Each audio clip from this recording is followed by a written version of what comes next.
Gold trusted gold buyers తాకట్టులో ఉన్న బంగారాన్ని విడిపించి ఈ రోజు ఉన్న మార్కెట్ ధరకే కొనబడును. మరిన్ని వివరాలకు సంప్రదించండి 7771077720. ఆఫీసర్ ఎస్పీఎస్ నెల్లూరు డిస్ట్రిక్ట్ వారికి వచ్చినటువంటి ఇన్ఫర్మేషన్ ప్రకారము నేను ఏఎస్ నెల్లూరు దిగుతాను. అదేవిధంగా వచ్చేసి నెల్లూరు సిఎస్డిటి జమీరు గారు, అదేవిధంగా ఎఫ్ఐ గారు వెంకటేశ్వర్లు, అదేవిధంగా కన్సర్న్ విఆర్ఓ గారు ఇక్కడికి వచ్చేసి తనిఖీ చేయడం జరిగింది. ఆ లారీలను మనం తనిఖీ చేయడం జరిగింది. తనిఖీ చేసినప్పుడు మేము కొన్ని శాంపుల్స్ తీసుకున్నాము. ఆ శాంపుల్స్లో మాకు వచ్చేసి ఎఫ్ఆర్కే అంటే 45 కెర్నల్స్ ఉంటే పీడిఎస్ అనేది నిర్ధారణ చేసుకున్నాము. ఆ ఎఫ్ఆర్కే మాకు కనిపించడం వల్ల సో అయినప్పటికీ వచ్చిన ఇన్ఫర్మేషన్ ప్రకారం ఆ వెహికల్లో ఉన్నటువంటి ఆ లారీల్లో ఉన్నటువంటి రైస్ని తీసుకొని టెక్నికల్ అనాలిసిస్ కోసం వచ్చే శాంపుల్స్ తీసుకోవడం జరిగింది.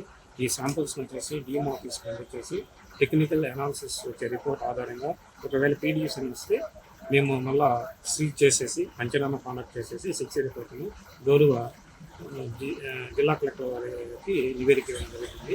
ఆ విధంగా 6 అనేది కేసు నమోదు చేస్తాము.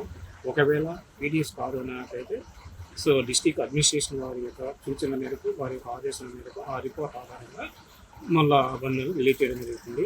అంతవరకు ఈ సేఫ్ కస్టడీ కొరకు నెల్లూరు రోడ్ టౌన్ పోలీస్ స్టేషన్లో సిఐ గారి ఆధ్వర్యంలో వాటిని సేఫ్ కస్టడీ పెట్టడం జరుగుతుంది.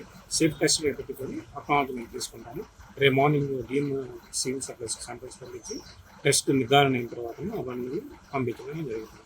ఆ టెస్ట్ నిర్ధారణ అది కూడా జేసీ గారు అదేవిధంగా డిఎస్ఓ గారి ఆదేశం ఆ బండ్లను రిలీజ్ చేయడం జరుగుతుంది. మొత్తం ఎన్ని వెహికల్స్ సార్?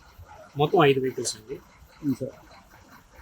సుమారు ఎన్ని కేజీలు ఉంటాయి సార్? మొత్తం వచ్చేసి ఒక్కొక్క లారీలో సుమారుగా వచ్చి 30 టన్నులు ఉండొచ్చు. సో ఆ విధంగా 5 లారీల్లో వచ్చి 150 టన్నులు.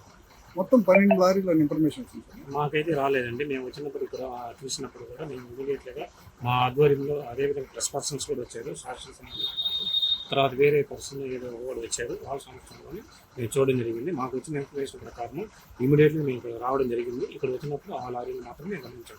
యాక్చువల్గా 2 లారీలకు సంబంధించిన ఇన్ఫర్మేషన్ మాకు వచ్చింది. ఆ 2 లారీలు అదే కాకుండా ఆ 2 లారీలతో పాటు ఉన్న లారీలను కూడా మేము చెక్ చేయడం జరిగింది. సార్ ఇది ఎక్కడి నుంచి ఎక్కడికి వెళ్తున్నాయి సార్ ఈ లారీలు? సో ఇవి వచ్చేసి మాకున్న బిల్లుల ప్రకారం వచ్చేసి ఇవి చెన్నైకి బయలుదేరుతున్నాయి. చెన్నైకి ఇవి వచ్చేసి ఏదైతే ప్రకాశం జిల్లాలోని నుంచి బెస్తవారిపేట నుంచి వస్తున్నాయి అనేసి బిల్లులు ఉన్నాయి. సో వాటిని కూడా మేము జిల్లా డిస్ట్రిక్ట్ అడ్మినిస్ట్రేషన్ మేము చేసుకున్నాం. తెలుగులో ఫాస్టెస్ట్ న్యూస్ ఇప్పుడు కొత్త అవతారంలో 5 సెకండ్లోనే పూర్తి వార్తా సమాచారం మీ చేతిలో. సోషల్ మీడియా ట్రెండ్స్ మీ కళ్ళ ముందుకే live TV and voice search ఆప్షన్స్తో ఇప్పుడే డౌన్లోడ్ చేయండి. యాప్ లింక్ డిస్క్రిప్షన్లో ఉంది.